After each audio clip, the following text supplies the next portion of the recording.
Okay, let's do a quick mic check. Make sure everything's working properly.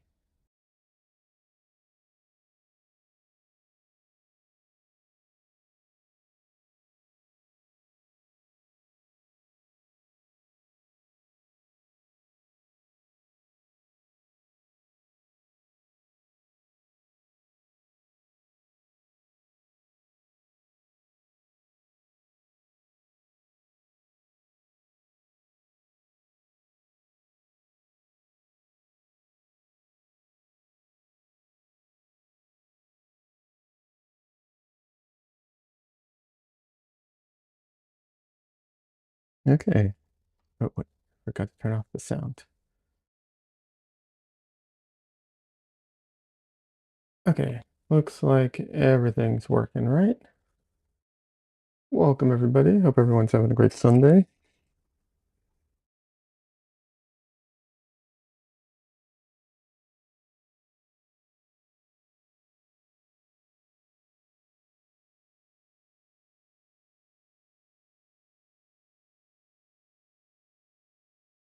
Oh, I forgot to change.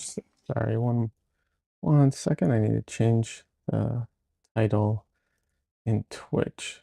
Um,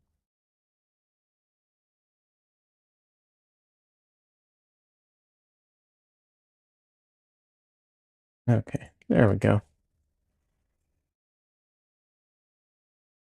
Hi, Dresden.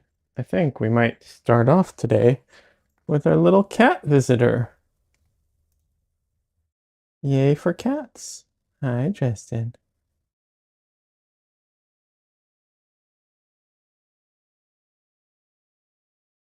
Don't think there's anybody here at the moment, but it says I have some viewers. Oh, hey, Zan. Welcome.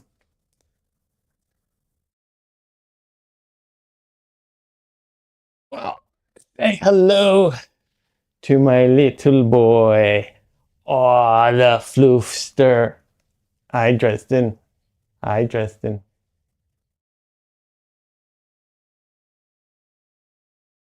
He's so fluffy. I love him so much.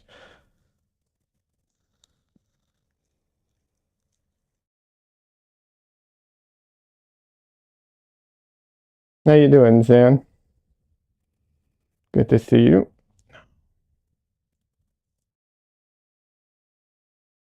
Don't look at the camera at the screen. It's just you. You don't have to be worried about the cat in the screen. Dresden, it's just you. Yeah, it's just you.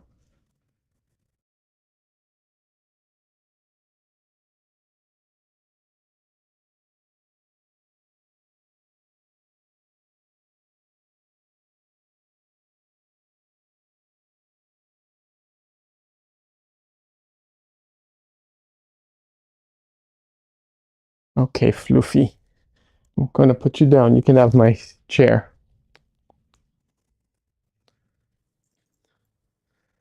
Doing all right. Uh, doing all right. I'll be working on this today. Not doing the landscape on stream. I'm gonna have to finish most of that off of stream. So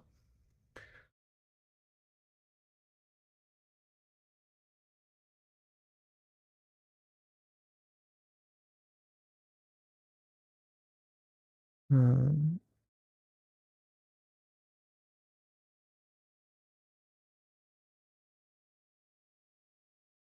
what was it? Oh, on my Discord, I saw. Am I getting people confused? You posted a piece of artwork on my Discord. I know I Yeah, yeah, yeah. You did the gouache painting. Very nice.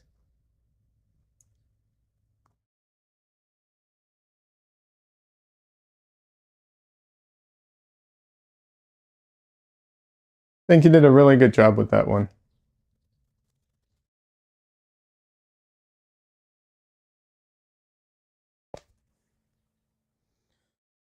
But yeah, I'm hoping to finish this painting today. Let's see, make sure everything's in focus. Okay, that's in focus. And Let's lighten it a little bit. Yeah, there we go.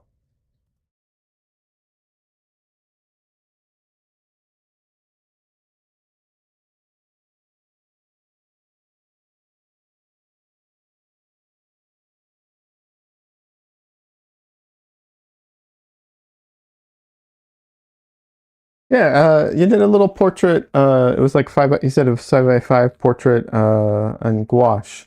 Uh, I find gouache portraits to be very challenging.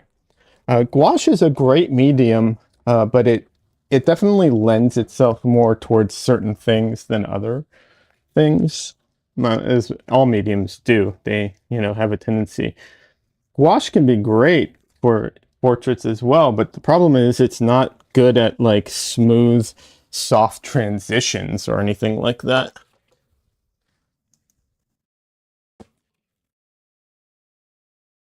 Uh, or am I getting you confused with someone else? I'm on streamer mode right now, so I can't. So I see just the first couple letters of the name, but I thought I got that right.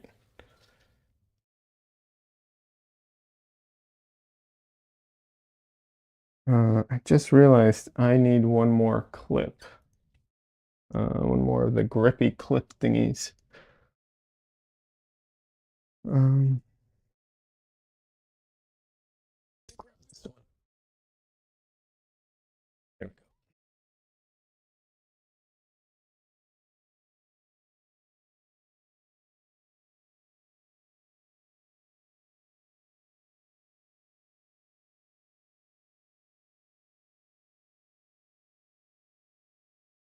So my palette is glass, which is great. Glass palette's great for a lot of things. However, gotta be careful with glass. You don't want it to break if you put too much tension on it.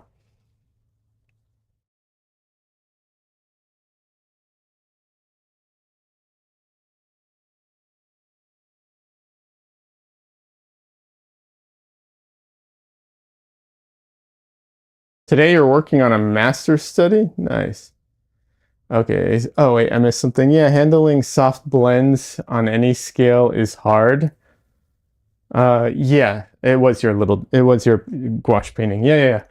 Gouache, gouache struggles with that. That's just a limitation of the medium. There are ways around it. There are ways to deal with it, to mitigate it, but it's one of those things where there's no like 100% way around it.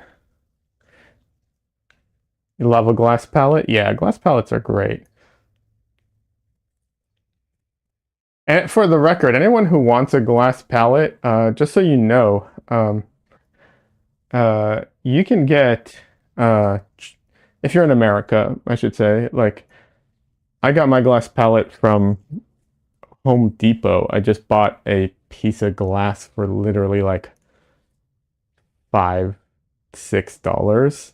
And then I took like real soft, real fine sandpaper and just sanded the edges down outside with a mask on so I don't inhale glass shards. But yeah, you can actually do that. You can sand it a little bit, smooth it out. But yeah, that was it. Easy, like you know, and cheap compared to like the fancy schmancy glass palettes out there. You're here, but you're on your way to mow the front yard. That's fun.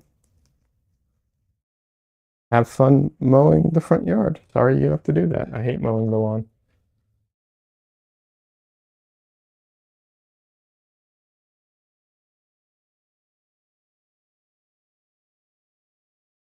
And don't get me wrong, if you need a specialized glass palette, if you want to have one that you hold in your hand or some, like, don't get me wrong, go with something, special. But I'm talking about just like flat out, just, a basic glass palette. Yeah, you can just get that at the hardware store. Some people online recommend taking the glass from like old picture frames, and that does work. but that glass is often very, very thin. And for the price, and also this is a 12 by 16 piece of glass for like $5. Yeah, I don't think you're going to get anything. I really doubt you can get anything cheaper. Hey, Cassandra, welcome. You bought a glass cutting board online for $14 with smooth edges and little rubber feet. See, that's also a great option. I debated that. I just couldn't find I couldn't find one that was smooth at the time when I was looking. I'm, you know, I'm sure they're there. I didn't find it. So I went with this. Also, because of how I use it, like it works for me. I put mine inside of the airtight pallet case. But yeah. That says I use a microwave plate. Yeah, those work too. Those are great. Glass shelves are great if you don't need to hold it or prop it up, you know? Like you can do glass shelves or glass tabletops. All of those work. It's a matter of like convenience, price, and how thick you need it to be, you know? Zan says I put duct tape around the edges of the hardware store glass for strength and safety too. See? Great answer. Also great.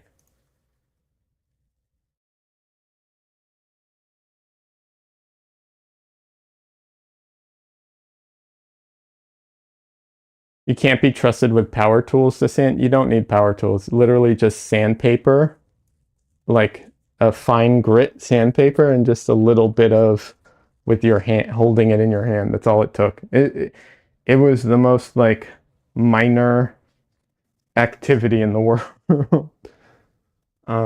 Trust me. Ooh. I'm gonna try out some walnut oleo gel for once.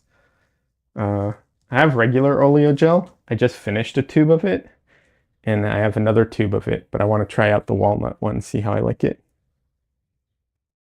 Yours fits inside a lunch tray you use as a top and bottom. Nice. All to say, no need to buy expensive stuff for sure. Oh yeah, I bought the, airtight palette. I like that. It doesn't need to be that brand. Anything airtight that you can put it in would be great because it keeps the paint, that plus a container of, with a, what's it called? I have a container with a, oh my God, cotton ball and some clove oil in it. And that really keeps the paint fresh for a lot longer.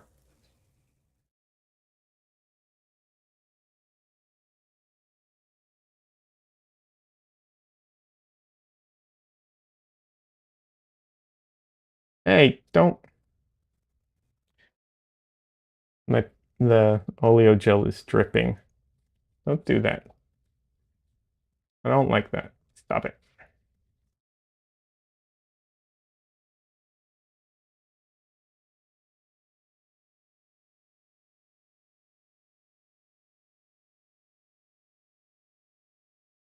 All right. But yeah, no need for expensive stuff, that's for sure.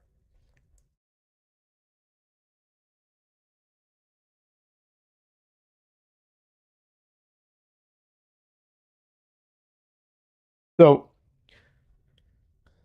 I found out about something recently, um, about a type of paint, and I am obsessing over it. And I'm probably going to buy some. Sorry, I'm looking for some white paint right now. I'm out of white. Yeah, I do this. I like find out.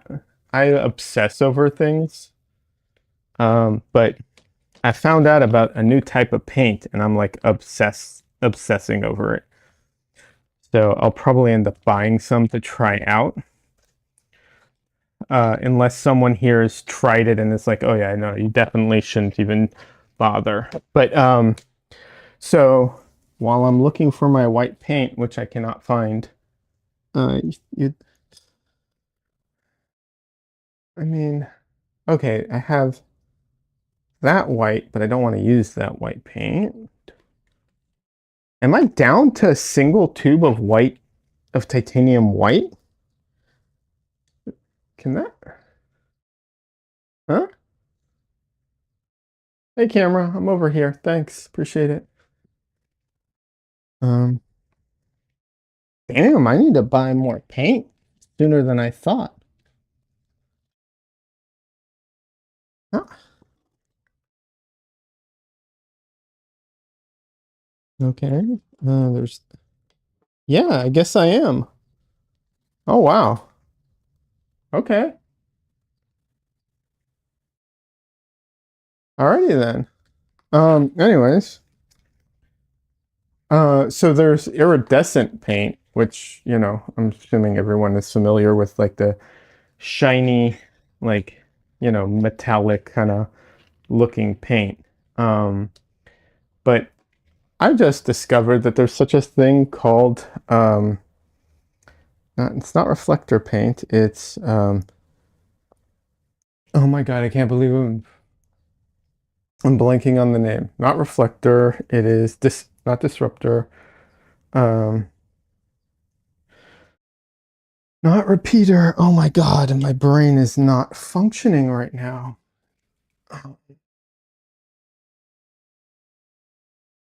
Jeez, okay, I can't remember the name of it, but it's like shiny. I'll look up the name in just a second.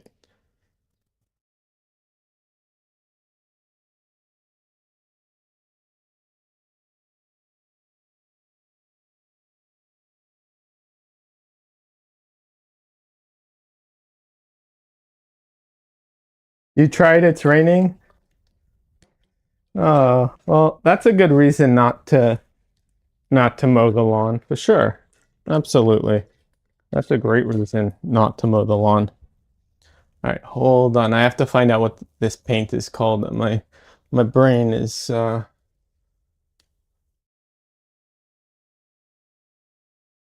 interference. That's it, Zan. Thank you. Interference paint. I am obsessing over buying some of that, possibly. Interference paint. Yeah. It looks so interesting. I'm super curious about it.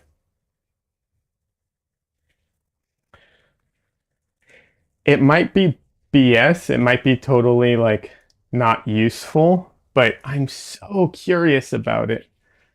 I'm going to oil out while I talk. So I'm just using some oleo gel walnut oil to oil out. Hi, Michelle. I didn't get enough sleep last night. Uh, do I ever get enough sleep? I thought I got okay sleep. Eh, whatever. Anyways, I'm bad with names. You know me. But yeah, interference paint. It's got these like reflective flakes in it, but it's supposedly different than like just pearlescent or iridescent paint. Um, and I saw a really fascinating demo of it, and I was just like, this demo of the interference paint is what made me interested in it. So I'll do my best to kind of explain it. The demo that I saw. So the paint is very, very pale. It's like a very pale um, pastel kind of thing with like a shimmery iridescence to it. And but this guy, he did a demo where he mixed. I think he was using acrylic paint. Mica powder is what they use in it. Yes. Yeah. And so he did a circle of green and red and blue, and the green and the blue made yellow, and the red and the green made what did they make? Can't remember. The red and the blue made like a magenta, and together they made white. So it's actually mixing as additive color, like light color, like your screen mixes color, versus paint, which is a subtractive color.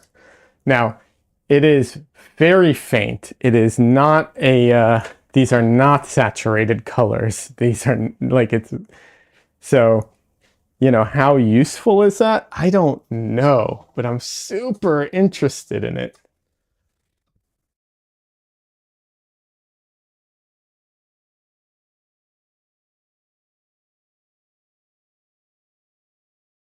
Alrighty. Man, oiling this painting out sure makes a huge difference.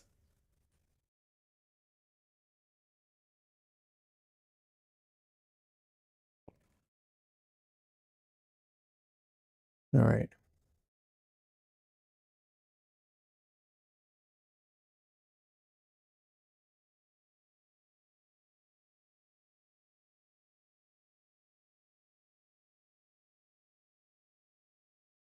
But yeah, maybe I'm the only one who finds that so interesting, but like that stuff, I'm like, oh my God, this is so cool. And I'm like, I'm thinking like, I've done all these super high key paintings, you know? And I'm just thinking, okay, can I incorporate this into like very high key paintings? And there's some other aspects to it that are interesting where like on black, it's very on darker colors, the color comes out a lot more. And on white, it actually, if you paint it over white, it will shift colors depending on the angle that you're looking at.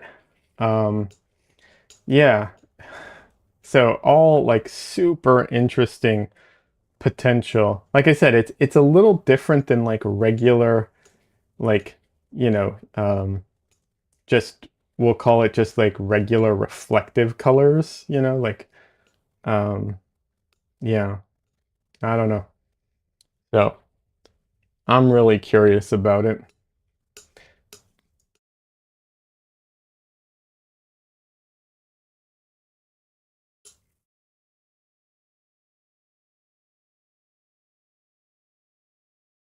Apparently the only company, well, okay, the only company that sells it at Jerry's Artorama is Williamsburg. I don't know if any other company makes it and just sells it somewhere else or something. In oil paint, in acrylic, there's a ton of it, but in oil paint, it's only one company that makes it. Generally speaking, I'm not like, oh, I need to do, like, I don't really care about like shiny iridescent colors that much, but it's because this mixes with um, like RGB versus like CMYK that it's so interesting to me.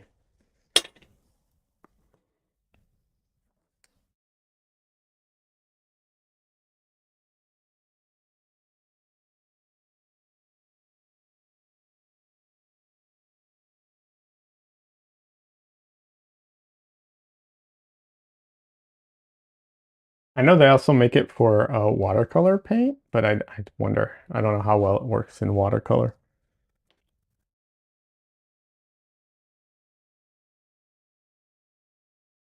I actually don't know how well it works in oils either, because the only demo I saw of it was acrylics, but you know, whatever. Alrighty. Okay. Um, so I'm going to try and do some minor corrections on this and then bang out the rest of it and hopefully finish this painting.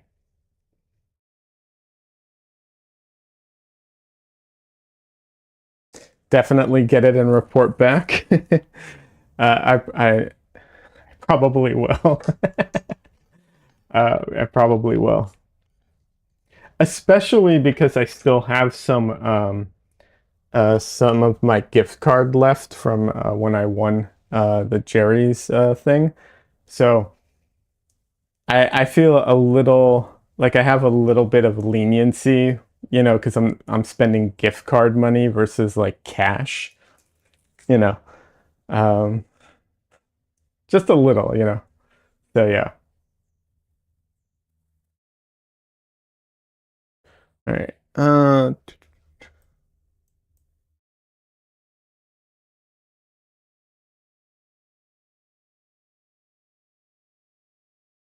So normally I just use when I'm doing like fixes or drawing back into things, I usually just use my quinacridone rose, but this painting is so red, I think I need to actually mix in some white so that I'll be able to see it.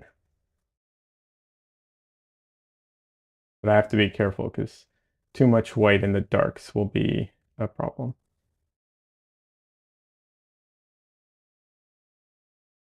Heck yeah, treat yourself. So I when I first won, that was my plan. I was like, I am going to buy some premium oil paints because I mostly use for my oil paints. I use Gamblin and Winsor Newton artist grade. Lately, I've also tried out M gram, which is a tiny bit more expensive, but very, not much. I would consider them all kind of roughly in the same category. They're all good paints. You can do fantastic paintings with these paints. They're absolutely fine, but they're not like premium brands. So I was like, I got this money. I won this. I won this competition. I'm gonna treat myself to some premium paint. And I went and I looked up. I why is this camera being weird today? I went and I looked up some premium paints. I was like, oh, my thought was Old Holland. That's a premium brand. I don't think I'd buy Old Holland now because I found out they're kind of stiff and I prefer softer paints. But at the time I was like, I heard Old Holland was like the stuff to get. So I was like, let me look at Old Holland. I'll go look and get some of that. And I was like, I'll get a big tube, because it's more cost effective. And I was like, okay, cad lemon. Let's see what a tube of cad lemon is. And it was like, I think it was like $250 or something. And I was like, yeah, I'm just gonna buy some Winsor Newton paint. I could not bring myself to pay that much for paint. I'm sorry. I can't do it.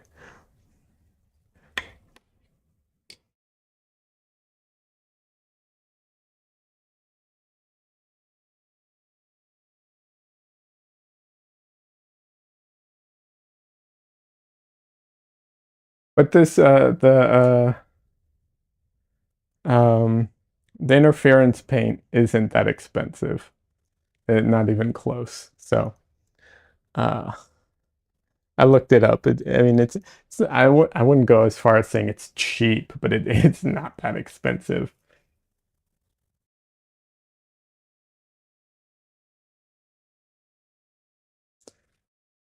Good gravy. Yeah, yeah. No, it was.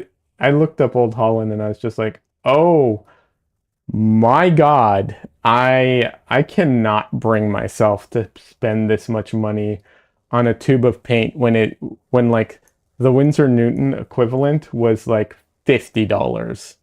I was just like, I can't do that. I could buy, you know, 3 times the paint or something like that, or 4 times the paint if I get just Winsor Newton or Gamblin. And like one of my favorite painters, okay, two of my favorite painters use stuff like that all the time. Like, okay, Nicholas Uribe is he likes expensive paints. Don't get me wrong, I know he does, because of he's he buys Michael Harding's, which is considered, it's a little more expensive, but it's good paint. But like he also will use Winsor Newton. He says he's brand agnostic. But then also like Jennifer Balkin, she uses Winsor Newton paint. I'm not saying she doesn't use more expensive sometimes. I'm sure she does. But my point is you can do perfectly fine paintings with like just Winsor Newton paint or Gamblin paint. Here in America, those are some of the two most affordable brands. I know in Europe they can be some other brands are more affordable, but you know, either way, like you totally can do that. You don't need to get the premium paints. I like Mgram. It's slightly more expensive, but honestly, because the paints are so much softer, I end up using a lot less medium. Um, so it's worth it for me. Dan says, holy crap. Yeah, even prize money can stretch further with economy materials. Absolutely. Absolutely. The prize money, I've been able to stretch it very far because of like, you know, making those types of decisions, you know, just trying to be smart about it.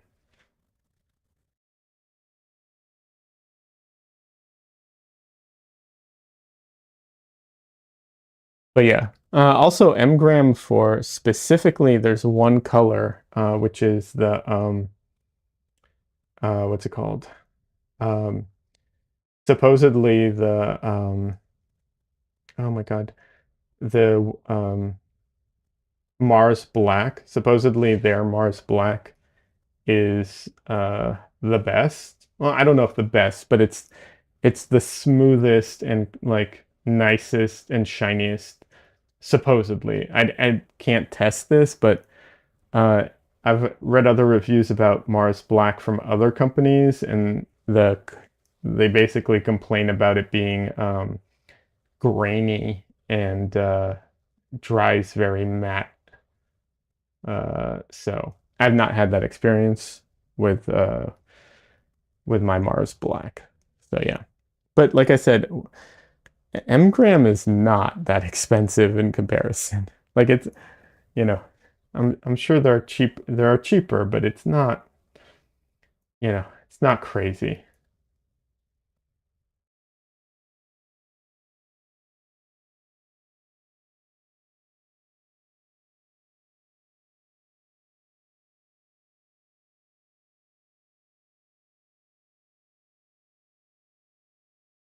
I do want to try out Markwell Harding's paints. I've heard good things about them. And he might end up getting a lot of my money because he's making that miracle medium, but we'll see. It might not be very good. I don't know.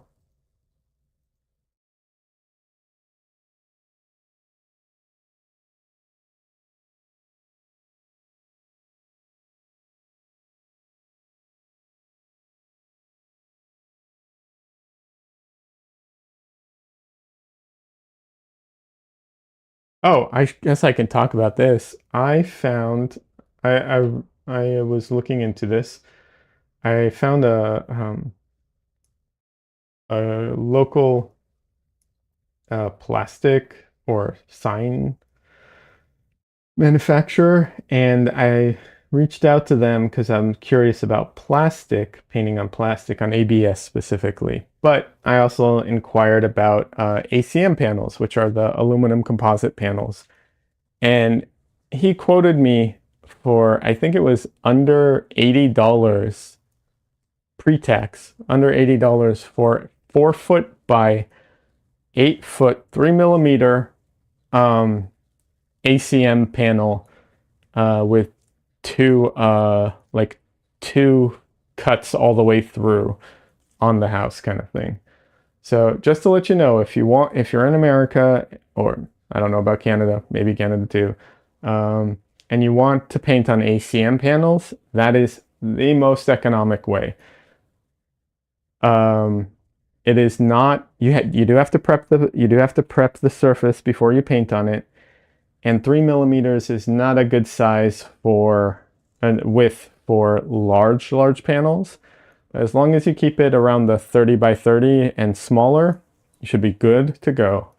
And it is hands down the cheapest way to paint on ACM panels. Yeah.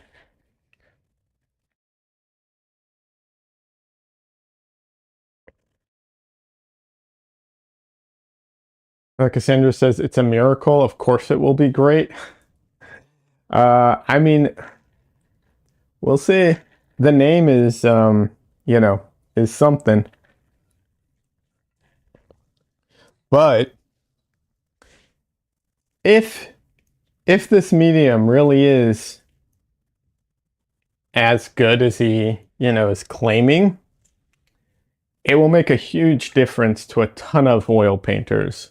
Like a huge, huge difference in people's lives, honestly. Like no joke at all.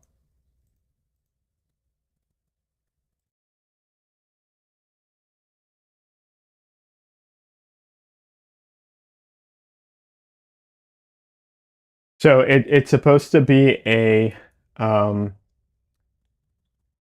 a solvent replacement that is non-toxic. So that alone is great. But then it's also, I think, if I remember correctly, it's not flammable, or not more flammable than like oil is, right? Um, which means you can take it on planes. Um, you can travel with it the same way you can travel with other oil paints. Because right now, for anyone who doesn't know, oil painters, when they travel, a lot of them, they can bring their paints, but they can't bring uh, solvents. They can't bring Gamsol. They can't bring solvents in any way. So what they do is they bring their oils and then they have to get solvents wherever they are, or they paint solvent free. Now, I paint solvent free. It's totally doable. You do not have to use solvents in your painting process. Um, but I will admit to being in the minority. Most oil painters use solvents in their painting process. And honestly, if there was a solvent that was absolutely safe, um, I'd probably use it too. Because it is very useful. It's just it's not worth it for me at the moment. But hey, if it's safe, yeah, I'll probably end up using it.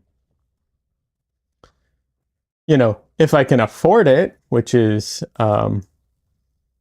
what, that's a different story.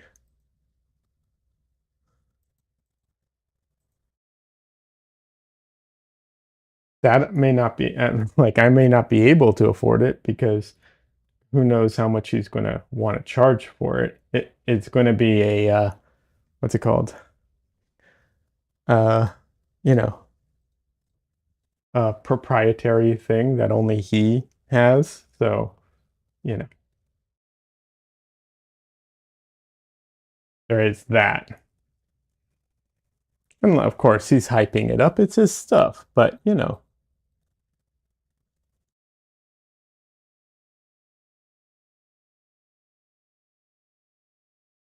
I went to lunch today with an artist who's a landscape artist, and he was saying if it did that, if he could travel with it, it would be huge for him.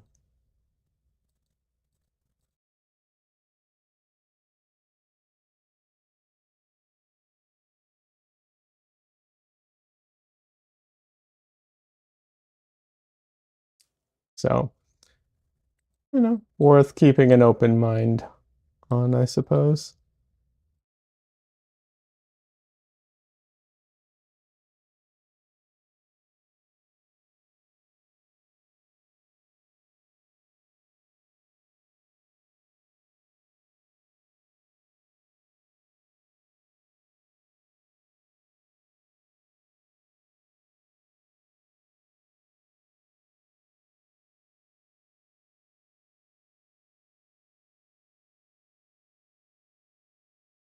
But I will say the name makes it a little hard for me to like want to like this, you know what I mean?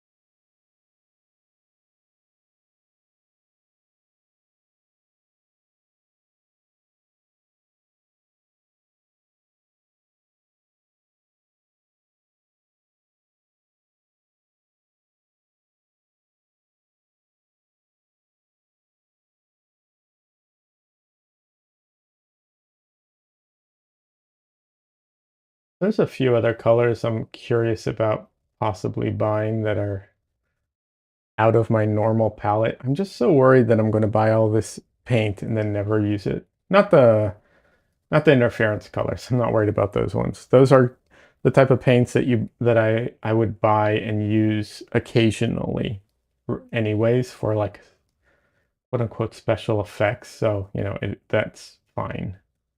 But I'm just thinking like there's other colors that I've had recommended to me that I'm curious about trying. But yeah.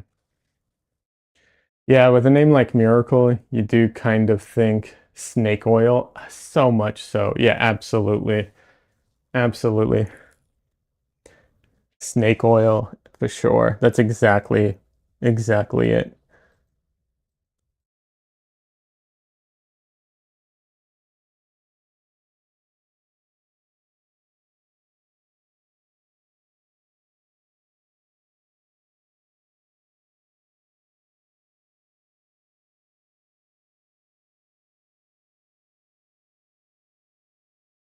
It would have been really funny if he had named it snake oil.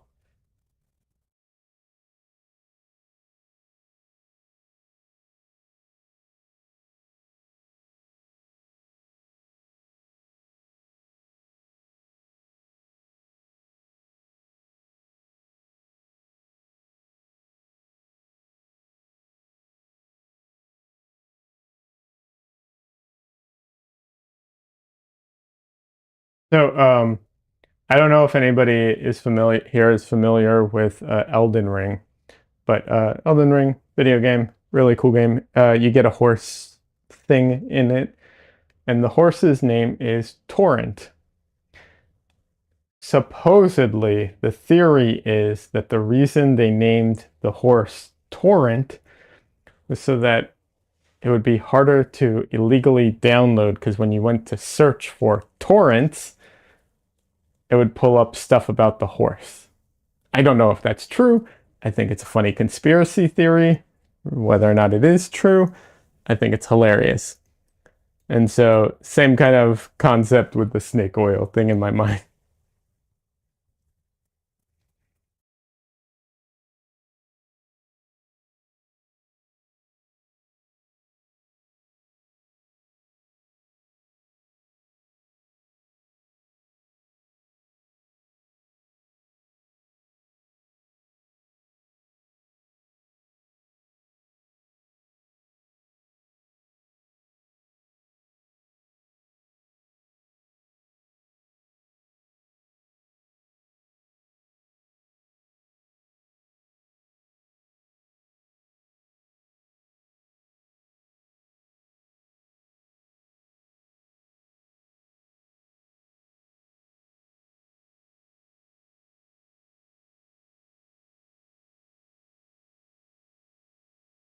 I don't know if I told you all about this idea I had, and I'll probably I keep uh, waffling back and forth on this idea, but I had the idea of doing an art book at some point. Well, I've always wanted to do an art book, so I'm hoping to do an art book at some point. But um, my I thought about naming it like future regrets or something like that. The idea being that as you get better at art, you kind of look back at your old paintings and cringe at some of your older paintings. And I'll be honest, my opinion on that has turned around a little bit. So, um, and also I feel like maybe people buying the book might not appreciate the comedy of it, but I don't know. So I'm a little on the fence about that one because, like I said, I've kind of changed my view on that a little bit. Um, but there's some truth to it, right? Like as we get better, we look back at our older work and we're just like, oh, God, I've gotten so much better since then, theoretically at least. Although I do think that at a certain stage, you do continue to improve, but also sometimes it's not so much about improving as much as it is about like just changing, and those changes are like it's different, right? In a way it's an improvement, but in a way it could just be different. I think that definitely happens at certain stages.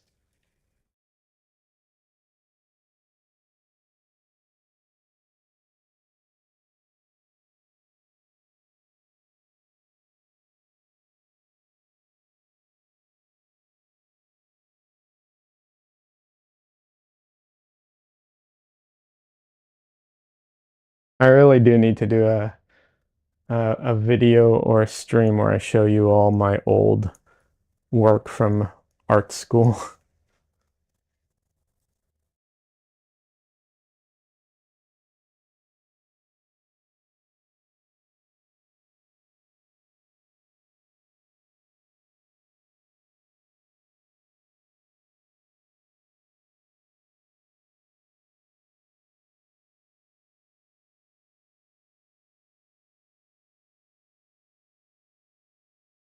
It's for the record, it's not out of embarrassment that I don't do it. I mean, I'll cringe at a lot of the old stuff, but that's fine. That's what it's for.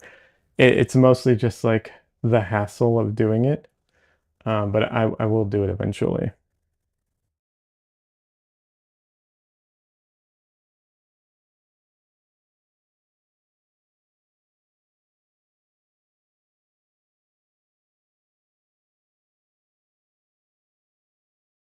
There's definitely a lot of improvement, as there should be. Oh, well, thank you. Yes, there. Thanks, Michelle. Um, yes, I've definitely improved a lot in the last like 5 years. But I look at certain artists, like I guess I look at certain artists that I like love and look up to. And I see their older work and I see their newer work, and it's not as much about like improving, because the only reason I say it's not as much about improving is because there's such a difference that it's like it starts to become an apple orange comparison, because it's like, yeah, in a way it's better, but it's also just that they've grown and changed, and it's so different at this point. Um, you know,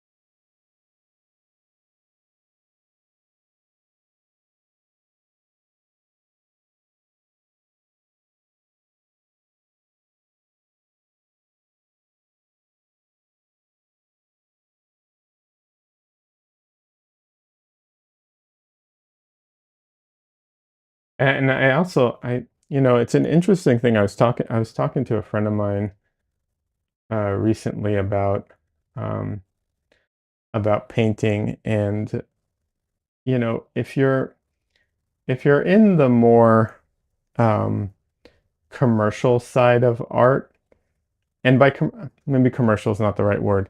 If you're coming from the game industry, there's a definite attitude in the game industry about like quality and improving all the time, and there's like there's a lot of talk about that stuff because it's also coming from like a pretty competitive industry. And artwork, like fine art, is also very competitive, but everyone's so personalized that some of that competition doesn't translate exactly. Um, so there's a degree of like it's not, I don't want to say the quality doesn't matter as much, because it does, but it becomes that thing of like, you know, how do you determine what is quality, right? Because like I love Sargent as a painter, right? Sargent's a fan, obviously John Singer Sargent, one of the best painters ever. He's not a good like nouveau artist, right? He just doesn't do that. That's not his thing.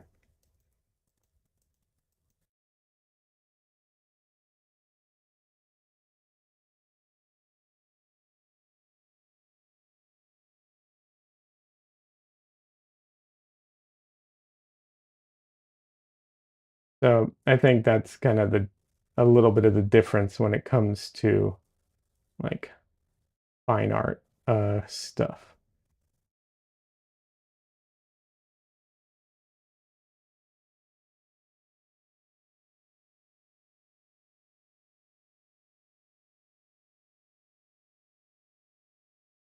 And I honestly I think that's a good thing because that's how we get all these, all this variety.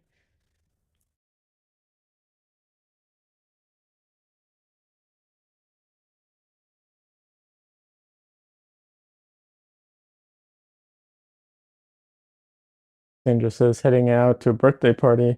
Have a great stream. Okay. Have a fun party. I hope it's great. If it gets super dull, you're welcome to throw my stream up on the big TV. I'll say happy birthday. I won't sing it. I'll say happy birthday. But just saying.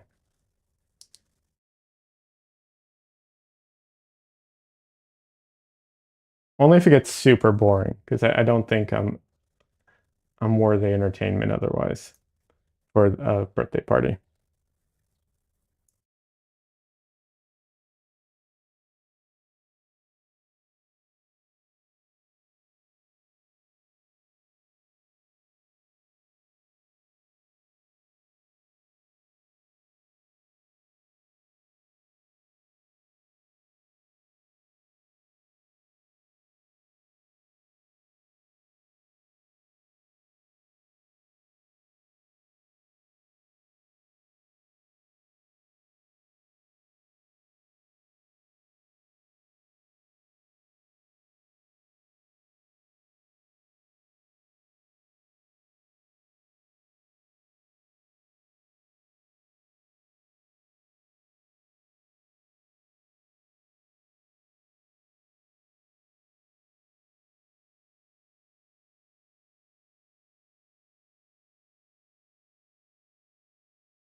I have to screamo the song Happy Birthday. No, yeah, no, I'm not doing that.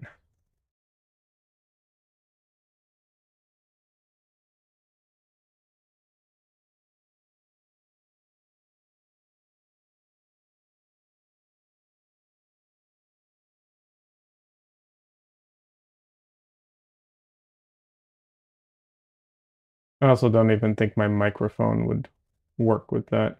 It'll just clip everything.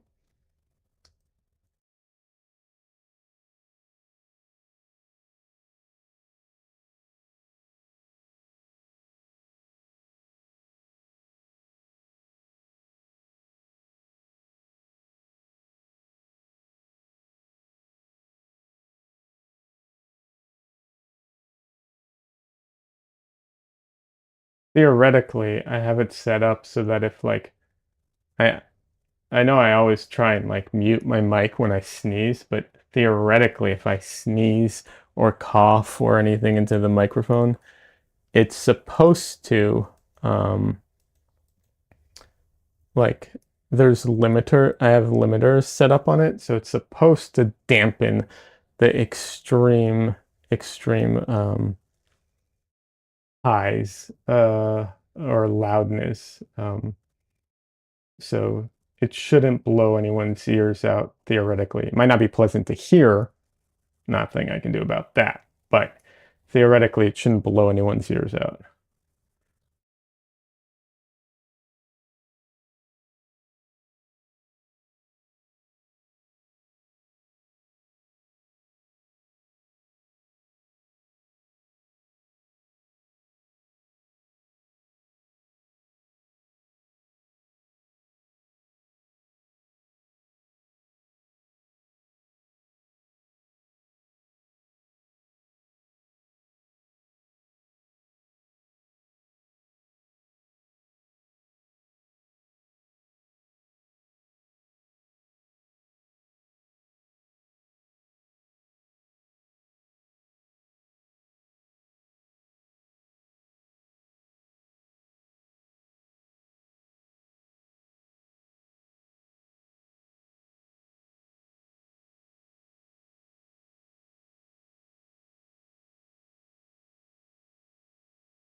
The subtle stuff in this painting in the darks is just crazy.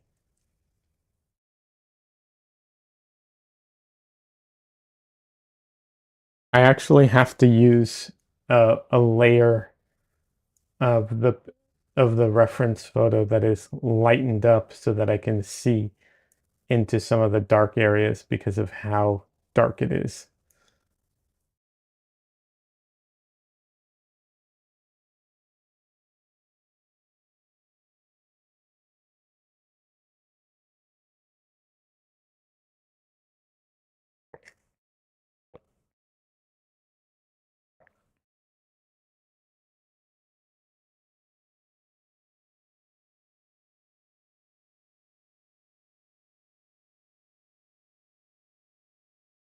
Oh, so I finally found a piece of plastic, ABS plastic, to buy to try out painting on it. So I'll be able to try it out and let everyone know what it's like and if it's worth even exploring.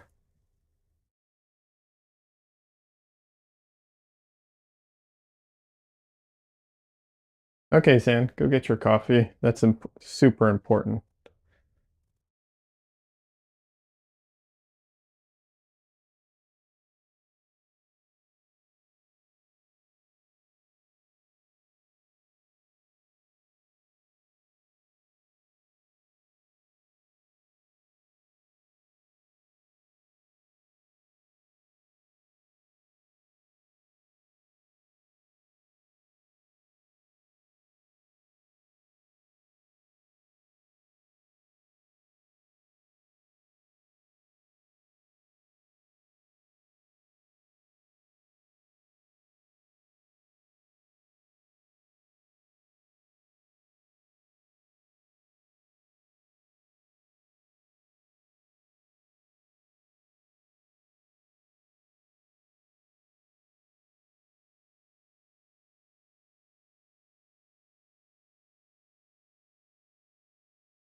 So as far as the oleo gel is concerned, I'll be honest, so far, I can't really tell the difference between the two. Um, like maybe this one's slightly more smooth or liquidy, maybe. It's very minor difference so far, which is fine. The big difference should be drying time, so we'll see how that goes.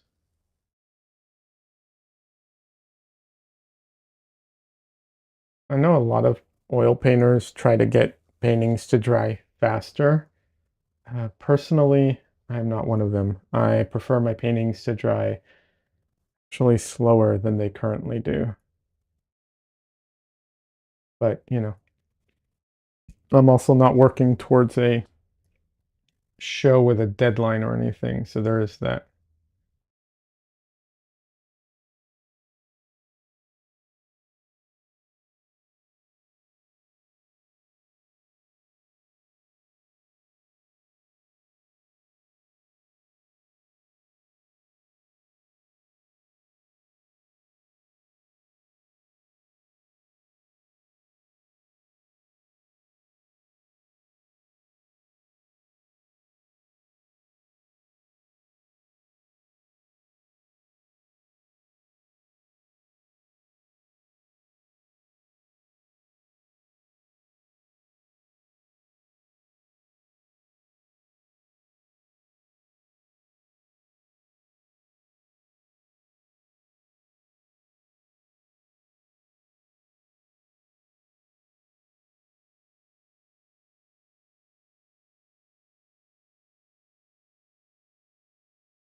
I actually really like the mark I made on that toe, but sometimes you have to cover up things you like.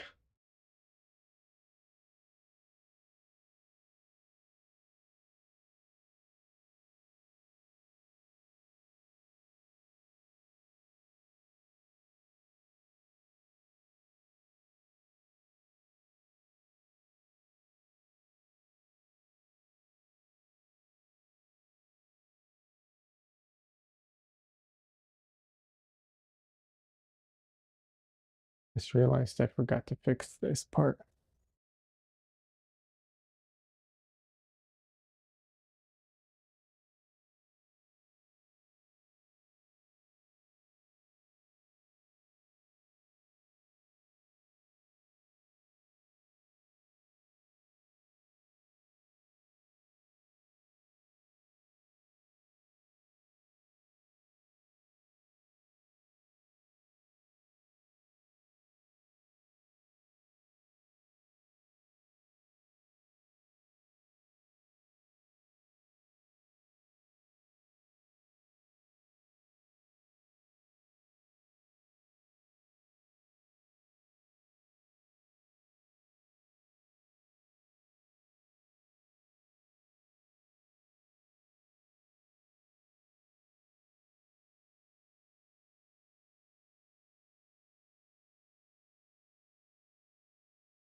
All right, now just stretch.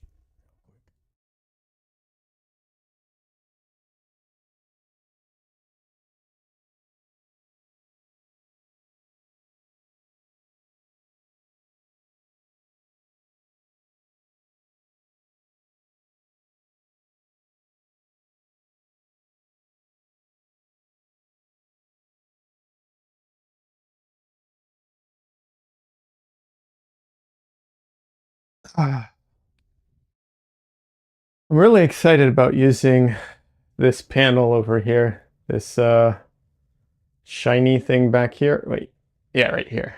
Real excited about using that at some point. I have to figure out what I'm going to paint on it.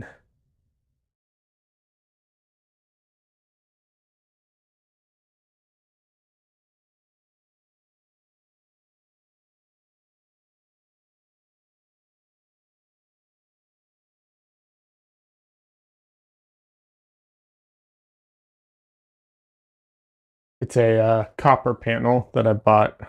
Um, I've heard fantastic things about painting on copper, and it was on sale, so I was like, "Ah, grab it and try it out." But yeah, I can't afford to paint on copper most of the time. There's just no way.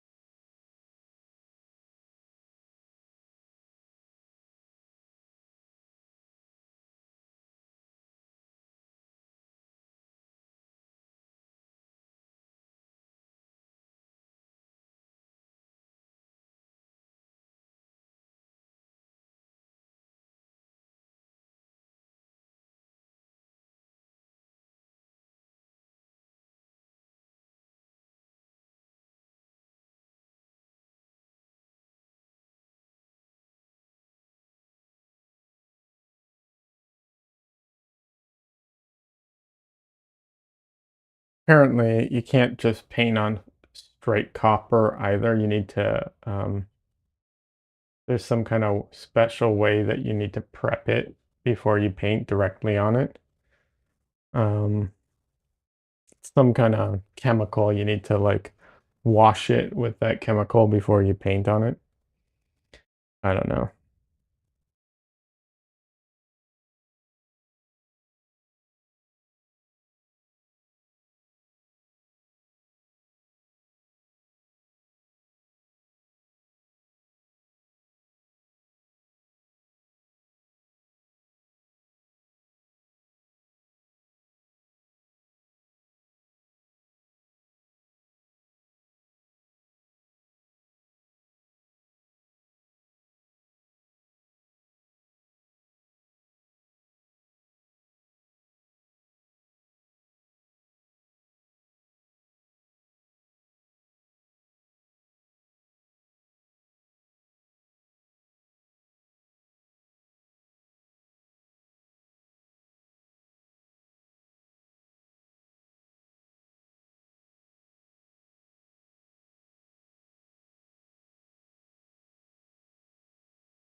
I saw an interesting video recently by Nicholas Uribe, um,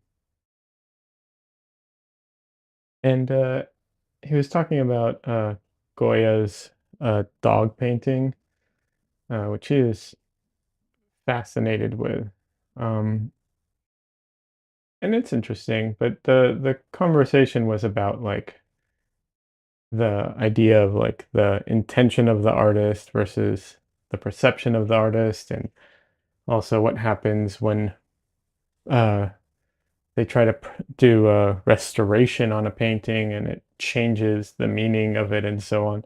I thought that was really interesting because it kind of goes into my thing of like I want to do paintings. Obviously, not all paintings I do are going to hit this properly, but I like to do paintings that have a lot of aspects open to interpretation. Um, and that kind of ties into that a bit, like theoretically, someone could look at my paintings and take away something completely different from it than I intended. Um, Hopefully, the general feeling is kept, but you never know.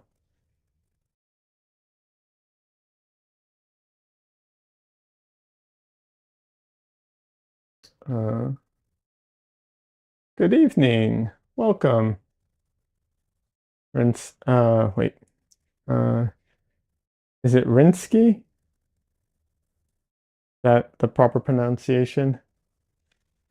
Am I messing it up? I'm bad with names.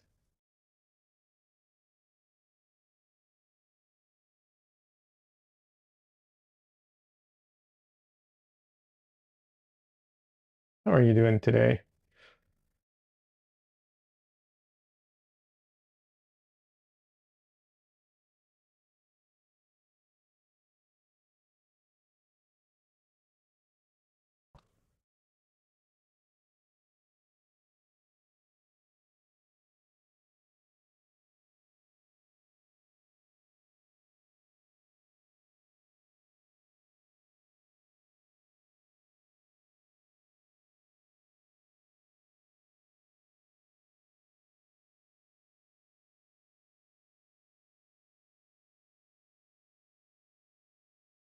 Definitely gonna have to put some more yellow into those feet. They're a little too red at the moment.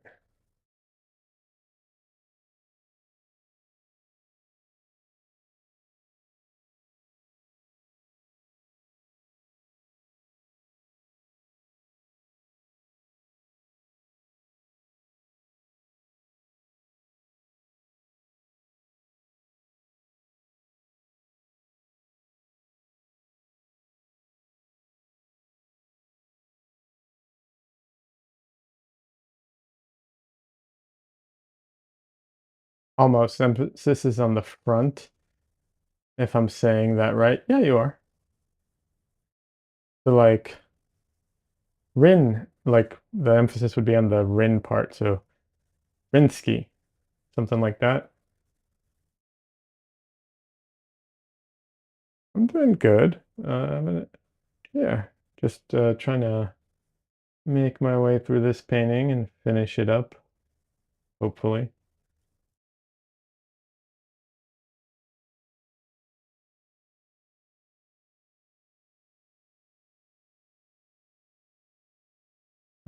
Yeah, doing good. Otherwise, just trying to other than the painting, just trying to talk about interesting things. Hopefully, keep it keep people interested.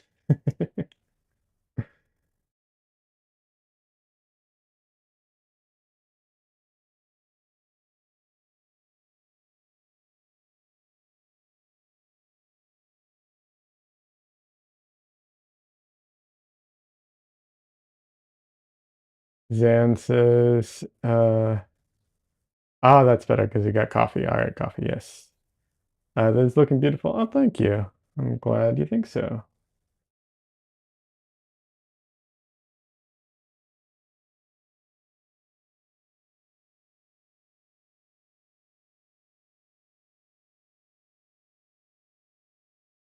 So I am struggling a little with the feet at the moment, and I'm running into two major problems with the feet. Um, and it's not that feet are hard. Sometimes they can be, but it not in this instance. The case is that I A can barely see them because it's so dark, and B it is they are so blurry that there's almost nothing there in the reference. So yeah, definitely challenging, which is great because I like challenging stuff. Keeps it interesting.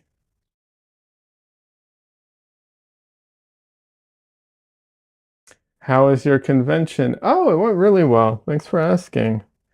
Um, yeah, I went to the Portrait Society. Um, for anyone who doesn't know, I went to the Portrait Society of America conference, and it was really good. I got to meet a ton of very cool artists, a lot of fantastic oil painters. Actually, not just oil painters, the majority, but not all. A lot. There was a lot of painters of all kinds there. Really, really good stuff. And yeah, overall, it was fantastic. It was one of the really cool parts about it was just how nice people were.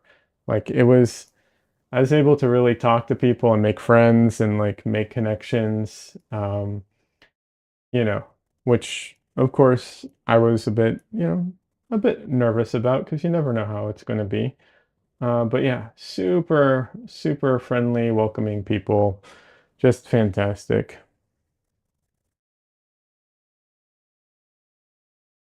Can I paint the feet dark and blurry? Just suggest their presence without being specific? Yeah, absolutely.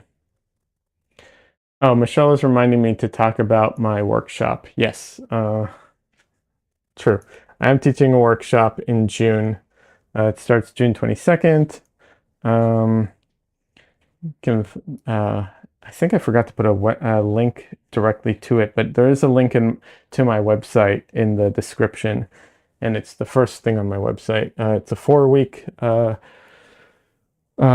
portrait or figure painting workshop where I go over and teach how I approach things. It's called No Painting with No Fear or No Fear Painting. The idea is just um, to be able to paint more loosely because you're not afraid of messing up and you're not going to be so afraid of uh, getting everything right or wrong right away in either direction. Yeah. And it's only $220, which I think is pretty reasonable for a painting workshop. It's online. It's worth mentioning.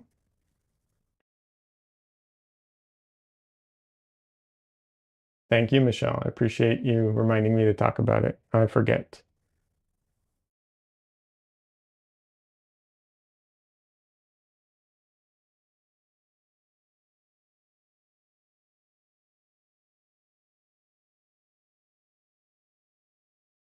And Zan, yeah, I'm actually trying to do that to kind of paint the feet a little. Like I'm trying to give them some definition, but I am trying to kind of paint them kind of how I see them.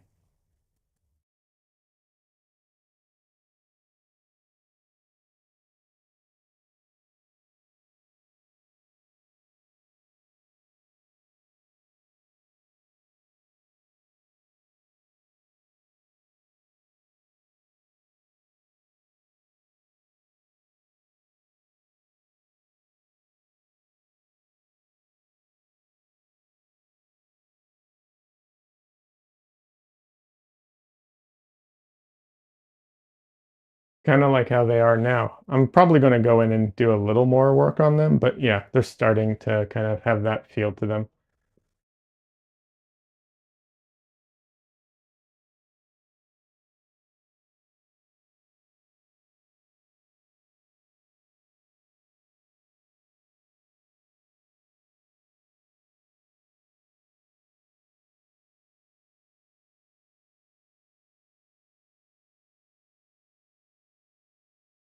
But yeah, Portrait Society was great. If it's like one of those things that I want to recommend to everybody, but it's also very expensive, and probably not everybody's going to get get the same thing out of it. So I don't want to recommend it to everybody, but I do. I don't know if that makes sense. But yeah, it's like some people will love it, some people will hate it.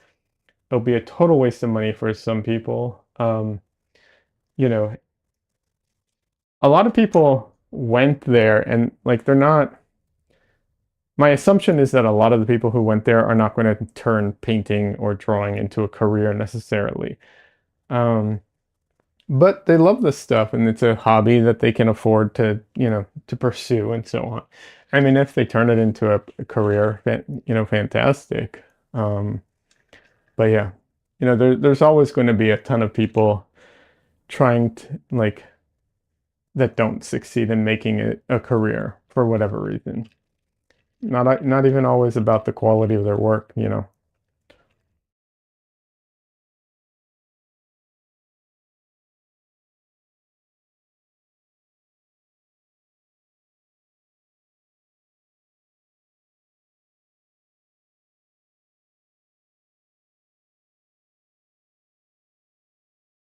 I will say if your goal is to become a better artist or painter, I don't think that going to Portrait Society is necessarily like the way of doing that.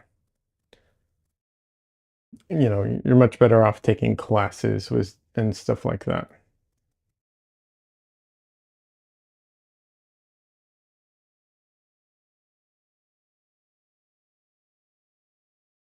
Just realized something. Um,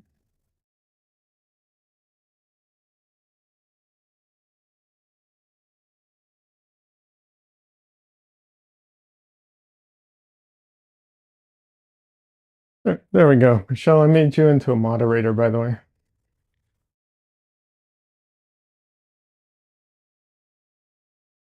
I kept meaning to do that and kept forgetting. But if the power goes to your head, I will revoke your moderatorship.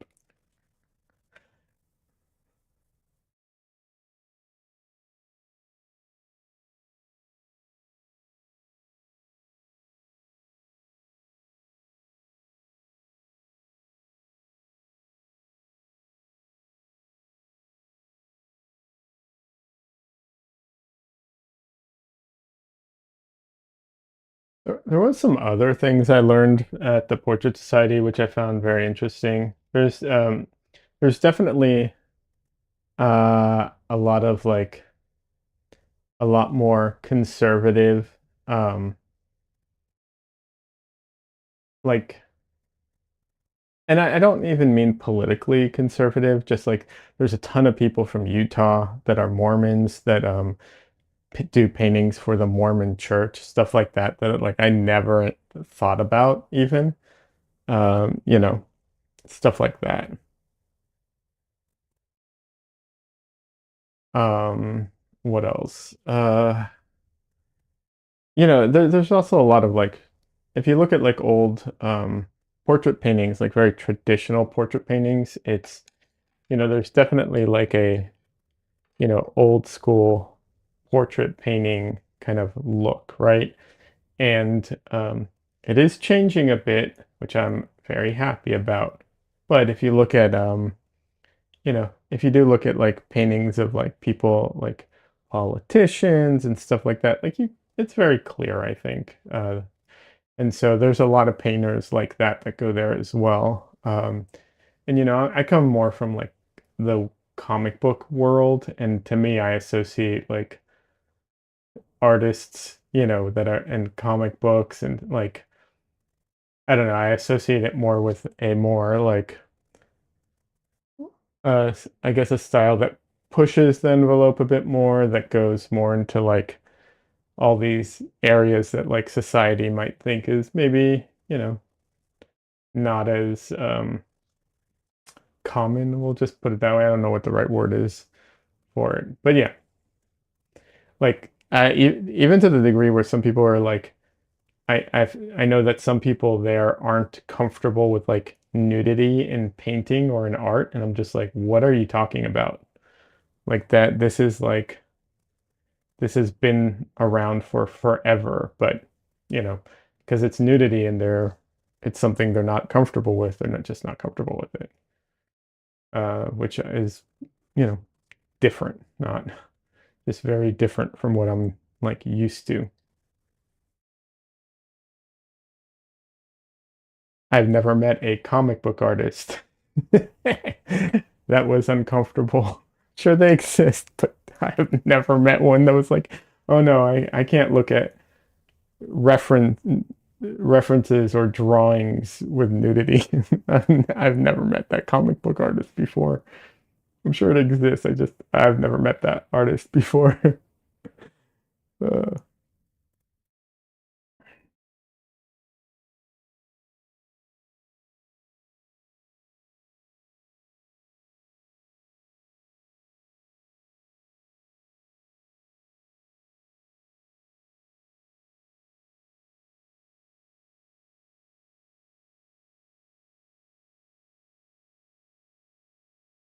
Michelle, you like the wrench next to your name? Yeah, I know you like the power. I know you.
Oh, speaking of like traditional and non-traditional portraits,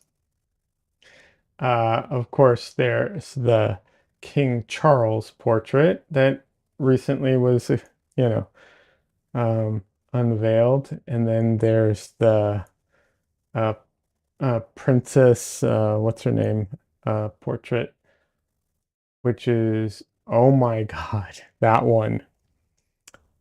one was shocking.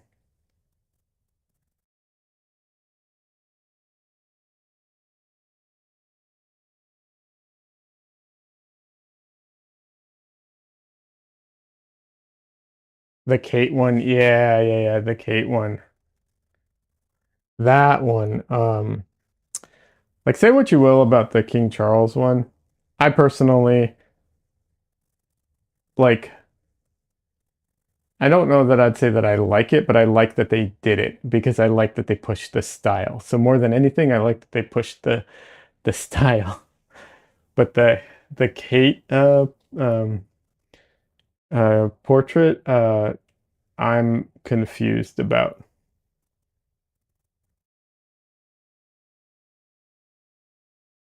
because to me it doesn't, it fails as a portrait because it doesn't look like her. So I'm like, I don't get it.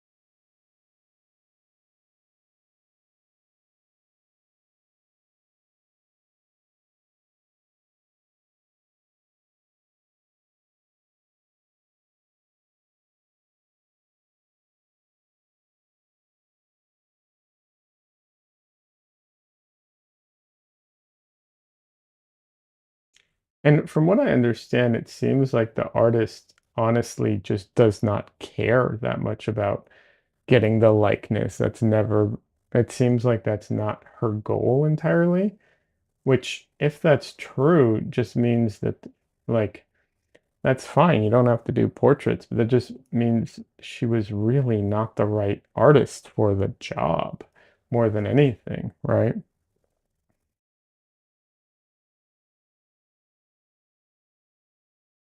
Like, you gotta kind of take that in consideration when you hire an artist.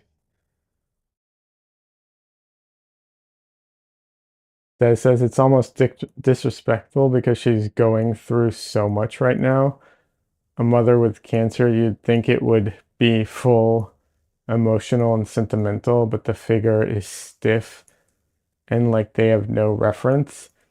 Yeah, I that too. You gotta wonder, was she given good reference to, I don't know. Like, that's the thing. Like I really I'm really hesitant to kind of like, you know, put this on the artist because I don't know the artist. And a lot of times artists are given, they're put in scenarios where it's just like, yeah, this isn't really the artist's fault, you know. So I don't know. It's interesting. You would think there's enough reference out there, but yeah, I don't know.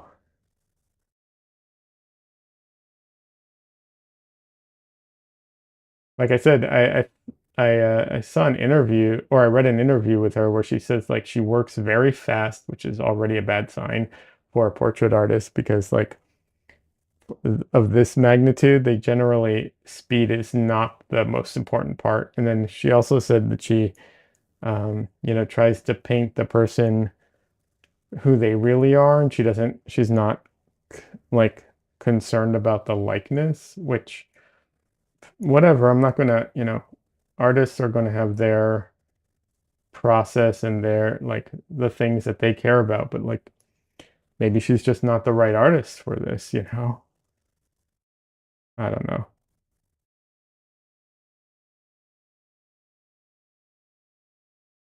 Like, don't get me wrong, I'm also not overly concerned with like the monarch. Like, I don't, no offense, I just don't care that much. But uh, as an overall thing for like oil painters and portrait artists, I care.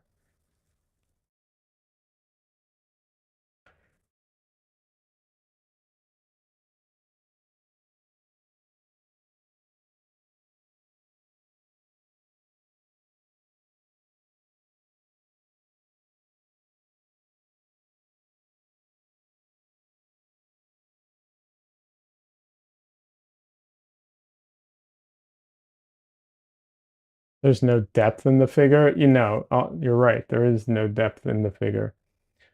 That too. I don't know. It's weird. It's very strange.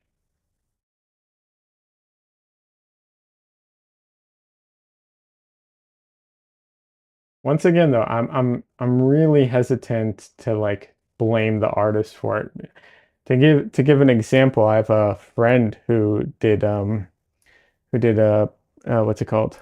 Uh, a commission for someone, and they were upset with the commission because you could see all the brush strokes. And this artist, friend of mine, uh, paints in a very chunky style. And it's like, what do you mean? You can see the brush strokes. Of course you can see the brush strokes. That's how they paint. Like, why is this like, this is not an art, this is This is dumb. Like if this isn't what you wanted, you should have hired someone else. This is what this person does. They paint like that, you know? So, um, I think that can, stuff like that can happen, but yeah, I don't know.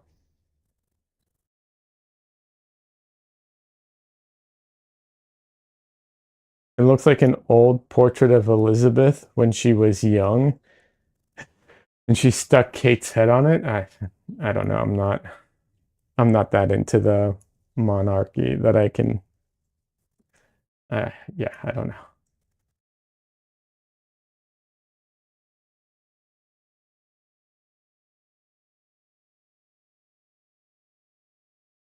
I'm not one of those Americans who is like really interested in the monarchy and everything. I don't care in general.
Don't worry, that will get painted over.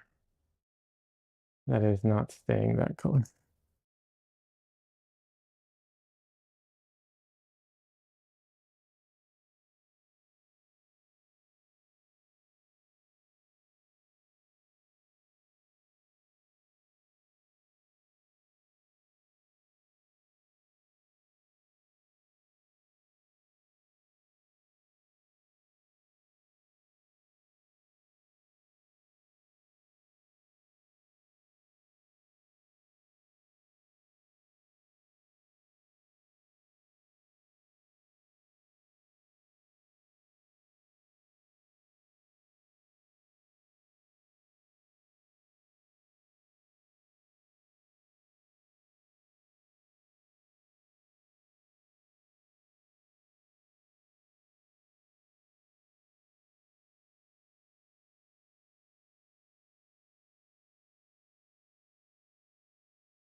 Okay, so the thing that's happening here with the mouth, and I don't think you all can see it, there's a little ridge there from some old paint. And because of the ridges, like certain types of ridges, when it just is sticking out, can catch the light. That's exactly what's happening. So it's like catching the light. So even though it's like there's dark paint there, it looks like there's light paint there. I have to take care of that.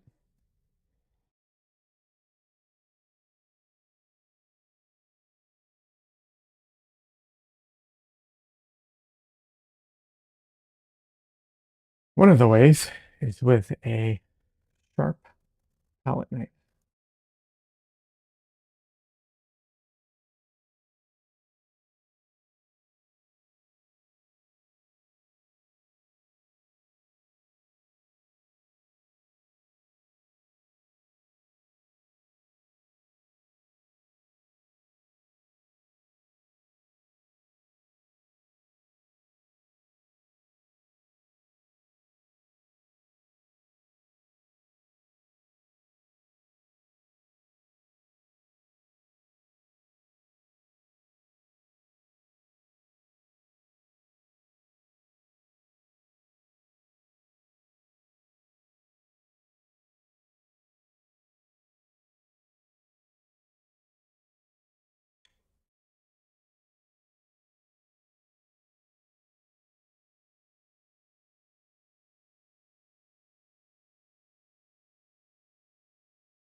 It looks so much lighter on the screen. It's crazy. In person, it's a bit on the darker side. See?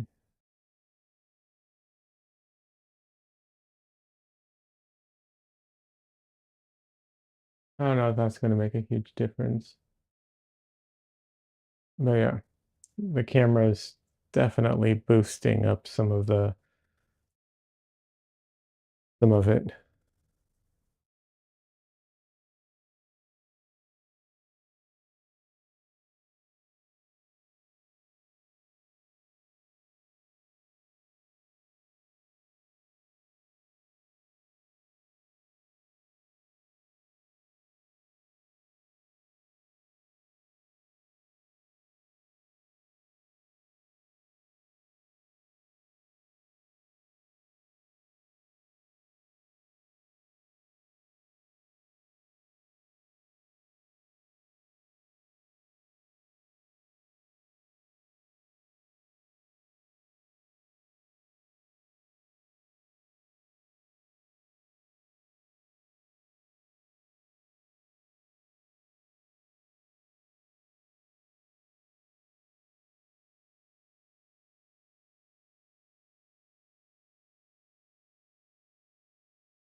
This tube is almost done.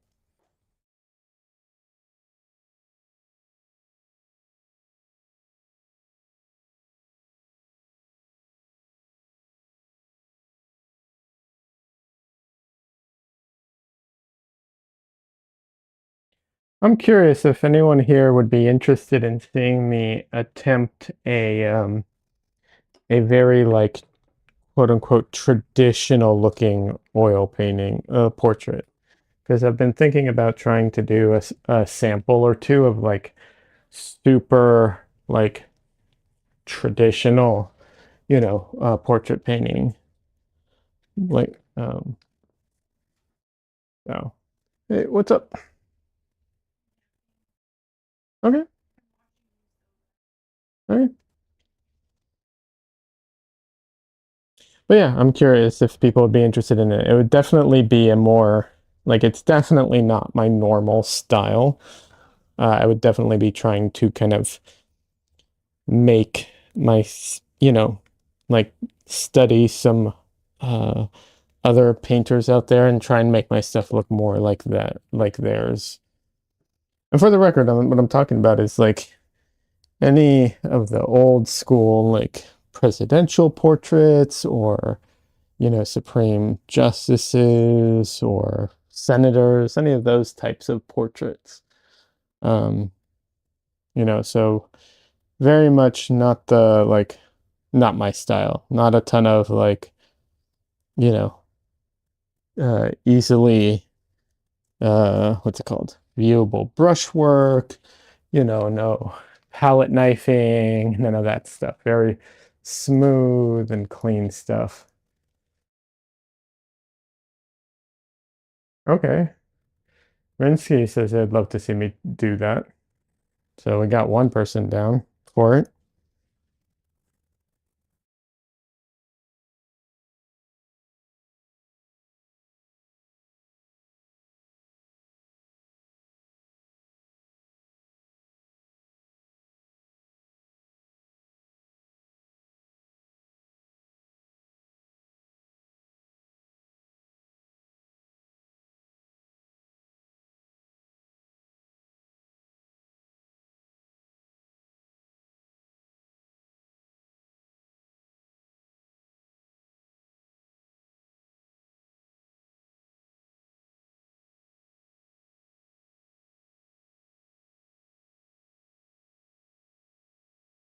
we'll see. If I do that, it won't be super soon, but um, yeah, we'll see.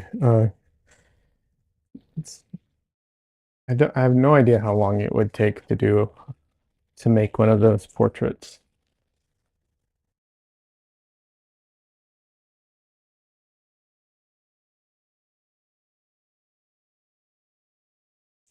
Also, getting a reference might be challenging because those portraits, those types of portraits, they often what's it called? They take the photo, the artist, basically get to do a photo shoot with the subject, usually.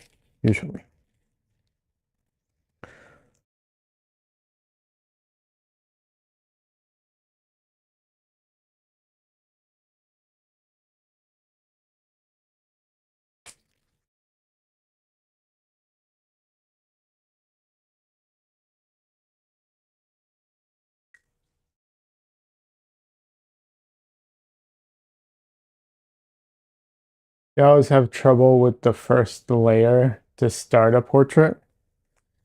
I mean, uh,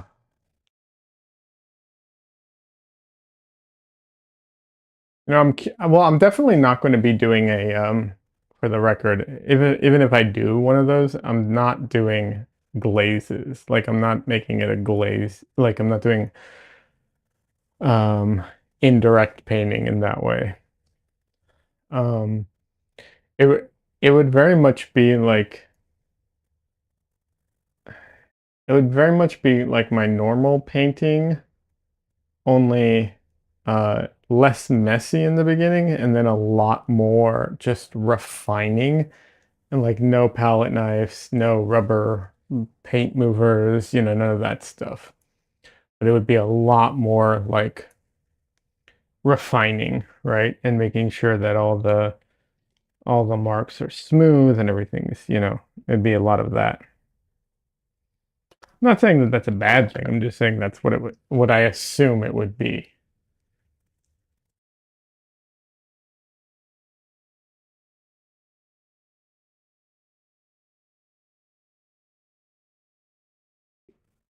Like I look at this painting, for instance, just as an example, right?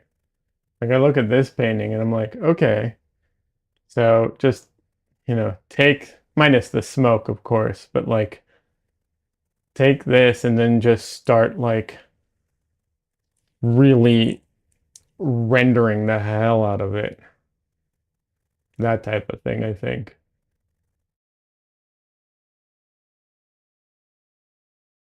That's what comes to mind at least.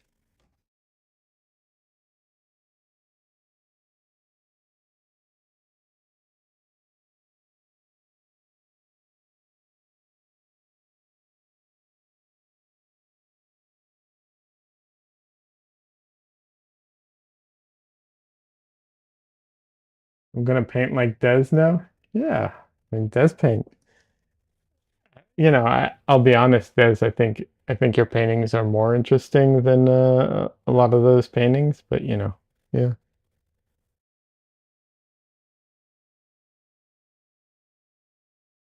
can't loosen up for anything. That's not entirely true. But I understand where you're coming from.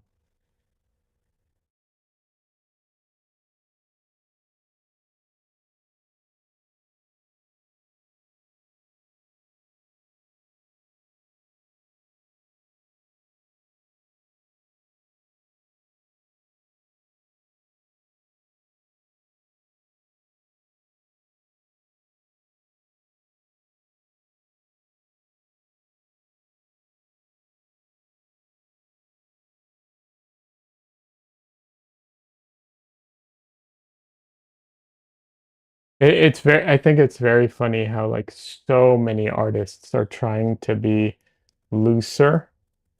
Like that is such a common thing.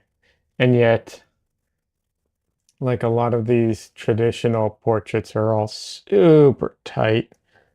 Um, you know, and like super rendered. Like I said, I think it's changing. I do think there's some change happening around that, which I like.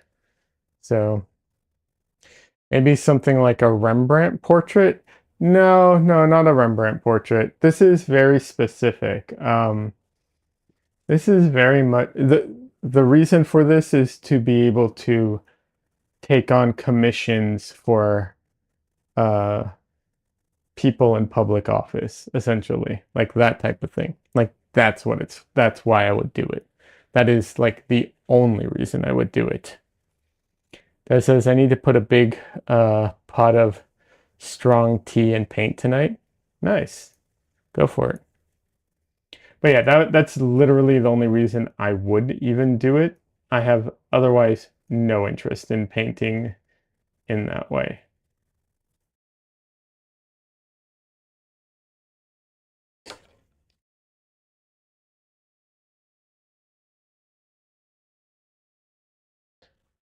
Not that I think that there's anything wrong in painting that way, for the record. It's just not something that interests me personally. Uh, there's nothing wrong with it though. It's just this is where like the personal interest in art kicks in. It's the same way like I would never want to paint um what's it called? Like oh, what's the word for it? Hyper realistic, where it's like you like look at it and you're like, holy, is that a painting or is that a photo? I can't even tell. Or is that real life? Like I literally can't tell what's real and what's a painting anymore. Like that type of thing is, you know, that's a skill I do not possess. And one of the reasons I don't possess it is I'm not really interested in doing that.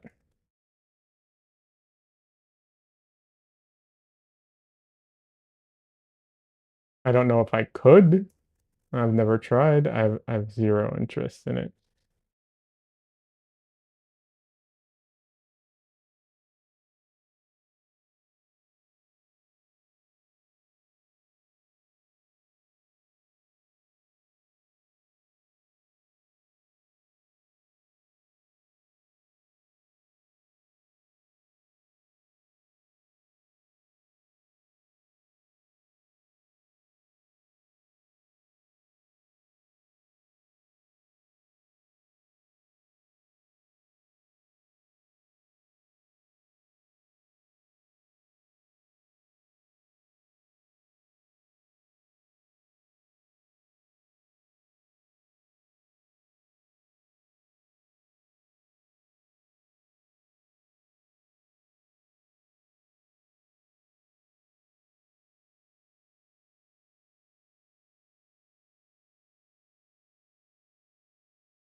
Let me see.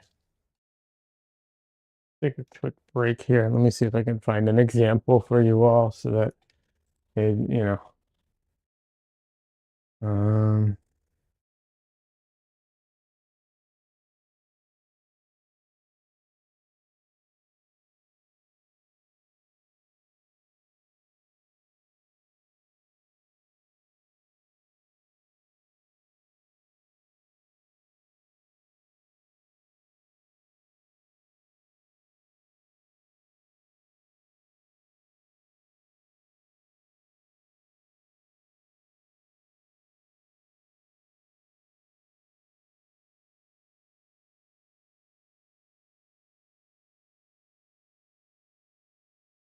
as far as like painting like Rembrandt, I wouldn't even know where to begin, I'll be honest.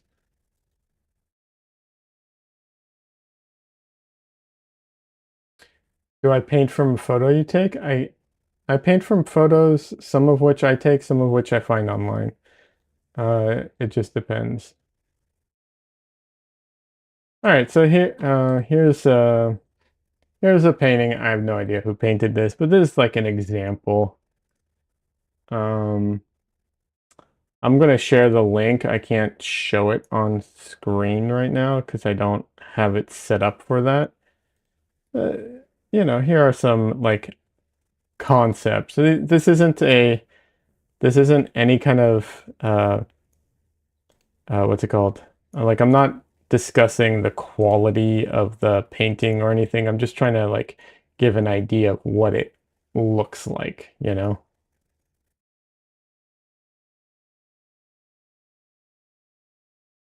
Like the type of painting I'm talking about.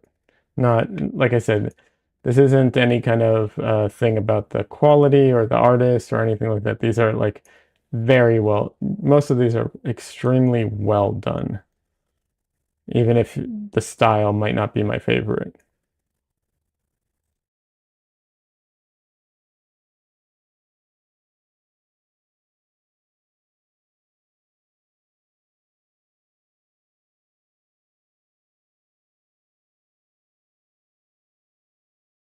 But yeah, I'll be honest, to do like a Rembrandt, yeah, I don't even know where to begin with a Rembrandt painting. I've never studied his techniques. Um, yeah.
Might be interesting to try and like study Rembrandt as an artist. He is Zan is saying super traditional, formal, not contemporary. Yeah, that's exactly what I'm trying to say. Did I not convey that? Sorry if I didn't convey that properly. Yeah, that's the look. It is not how I paint, generally speaking, as you all know. But like I said, it would be the type of thing that I would do purely for work. But in order to get work like that, you have to have samples like that. That's how that works.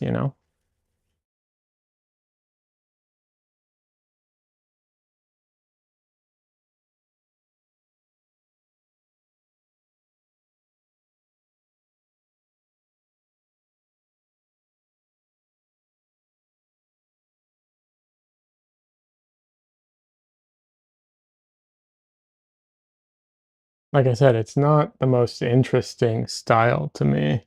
Uh, Definitely not the most interesting style for me, like to paint. But it would be challenging. I think. I definitely think there's a quality. It's. I don't think it's easy necessarily.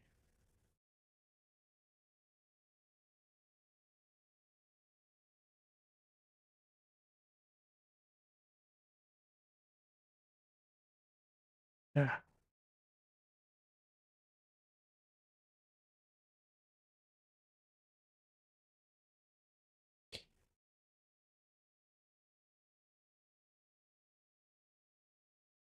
Like I said, there's a reason I was asking if anybody would be interested in seeing me even attempt something like that, because it's very much not what I normally do.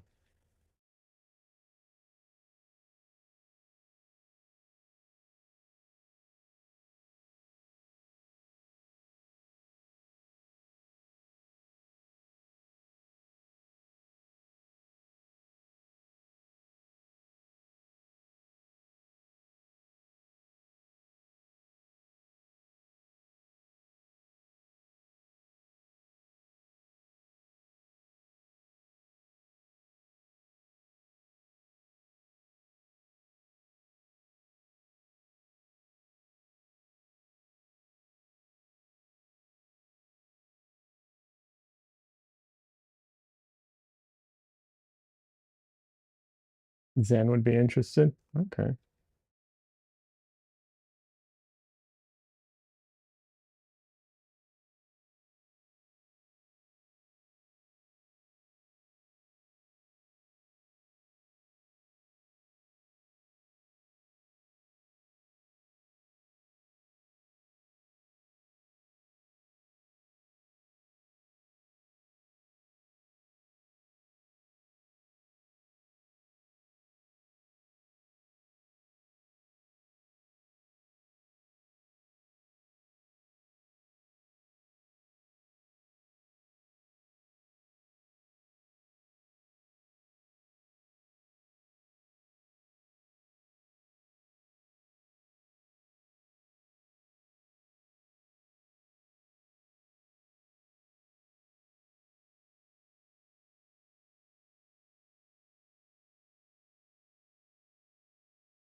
Oh, good night.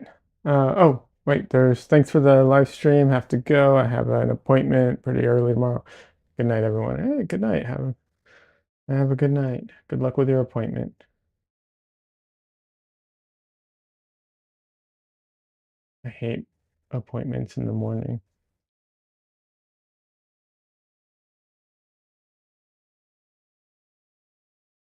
I'm not a morning person.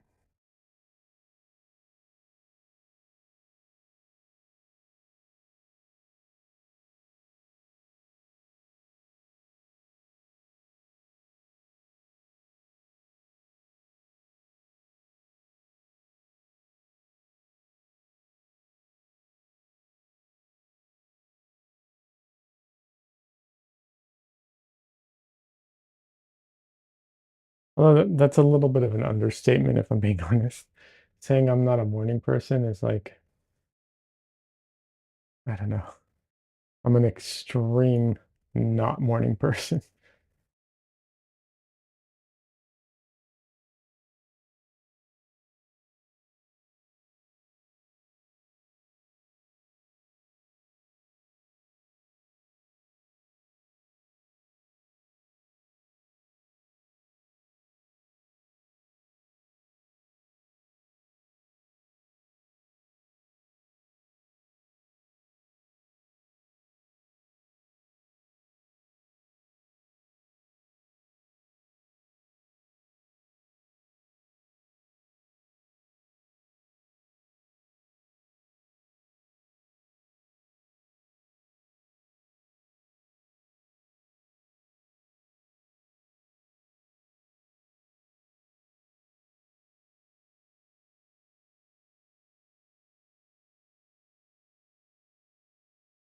I was also instructed or commanded by a painter that I really like to do a pet portrait, and I was already planning on doing a pet portrait, so I'll probably end up doing a pet portrait at some point soon.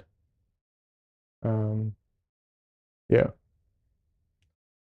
I've never done a pet portrait before.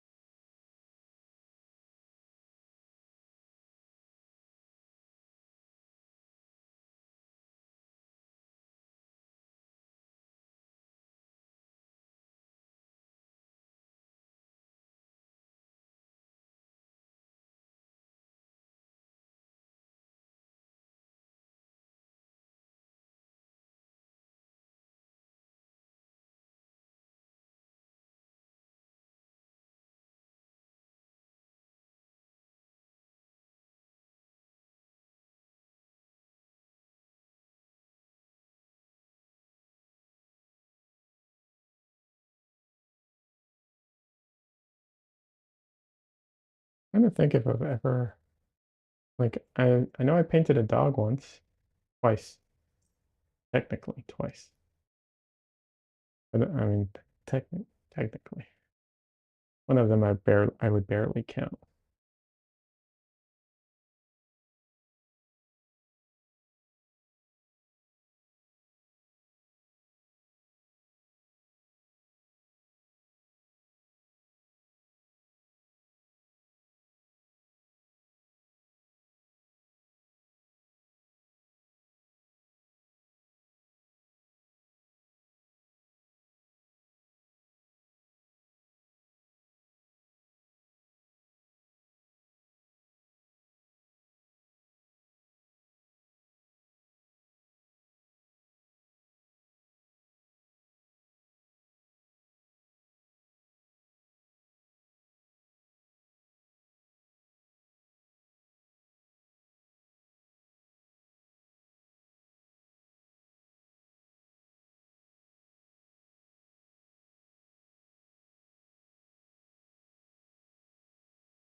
I might have to tackle this with a smaller brush. I keep running into the same problems. Might have to break out the tiny, tiny brushes for this.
And bye, gotta go wander off. No worries. Enjoy the rest of your session. Thank you.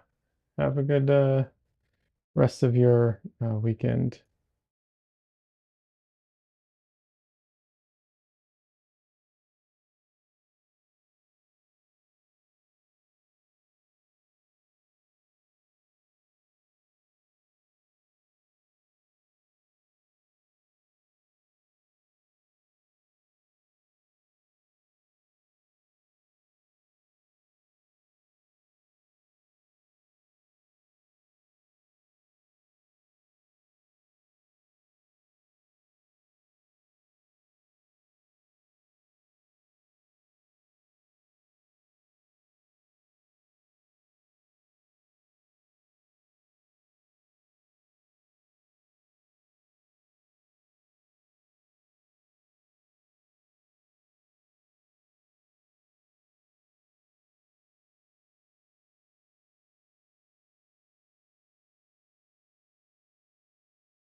I know this part's kind of, I feel like this part's a little on the boring side because it's like I'm just doing a ton of like back and forth little touches, but that's the how the end of the paintings always go. It's just a ton of like, just okay, getting it just right.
A lot of my pigments are on the transparent side.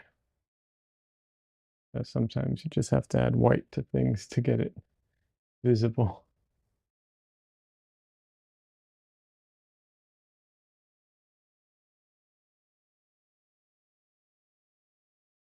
And if you need to change the color, you can paint the color you need on top of the white.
Hopefully that reads properly.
Let's see.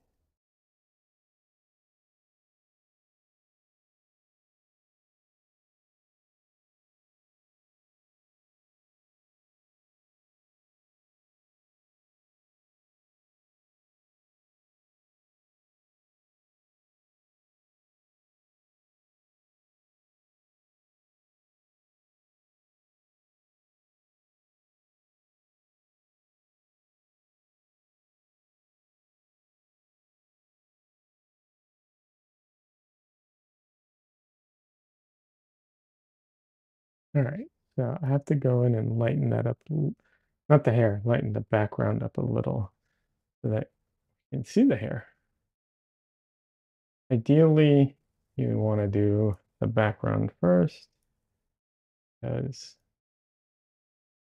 then the hair can just go on top of it, but sometimes it's a back and forth for all kinds of reasons.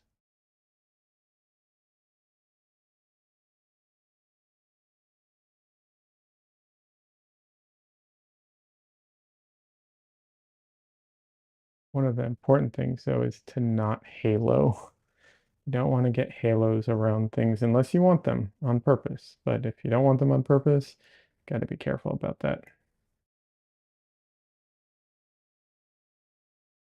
Halo is when when you're painting around something, and so it ends up looking like you painted like a, you either outlined them or you did it like a soft halo. Even if the colors match, sometimes the paint strokes won't match, and you can still kind of see it regardless.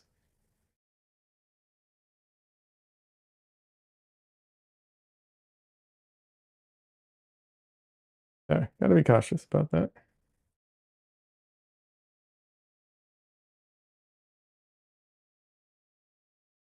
You can actually, um, you can theoretically paint, um, details, like very soft details. You can paint those in theoretically with nothing but brush strokes if all the paint is like in one direction and you have the same color on your brush. You can just go in and you can literally like paint in details in the same color, same exact color, but with nothing but brush strokes. If your paint will keep the brush strokes, that is. Some paint has leveler in it. Um, some mediums have leveler in it, and then that won't work.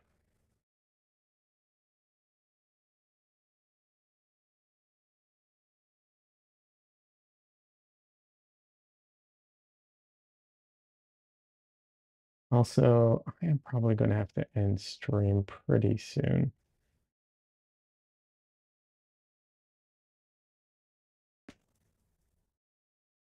Um, let's see. It's only been 2.5 hours. I don't know what's going on. I think my earbuds are running out of juice already, which is a problem for me.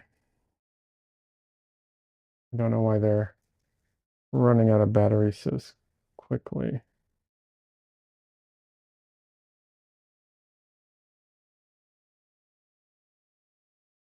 They shouldn't be, but they are. I just have to get new ones. Has it been that long? Yeah, it has. It's a good amount of time to be painting too, you know.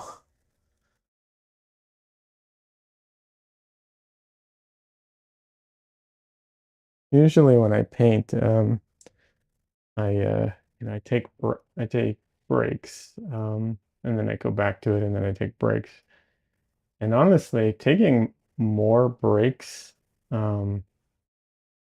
lets me paint for longer. Streaming wears me out. A lot of time after my stream, like I'm like, oh, I'll go back to painting, and then all I do is literally like pass out on the couch or something because I'm so, I'll go eat something and then I just pass out because I'm so tired.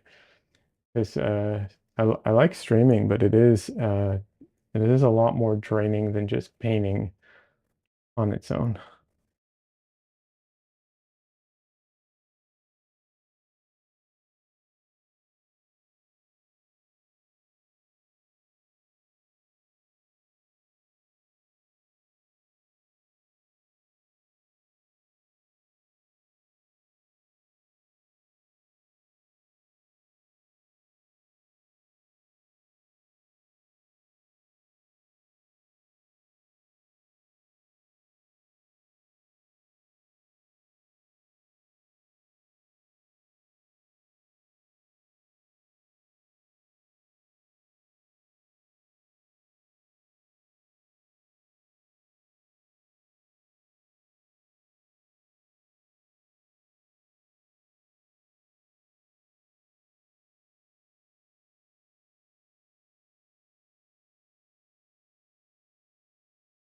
You're saying geez to what? How long it's been or something else?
So for this part, I'm really getting a ton of reflection. I might have to go back and paint this separately because I can't entirely see what I'm doing.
Alrighty.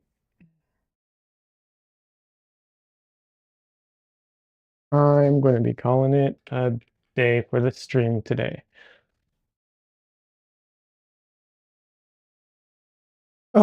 Thank you everyone for stopping by. I appreciate it.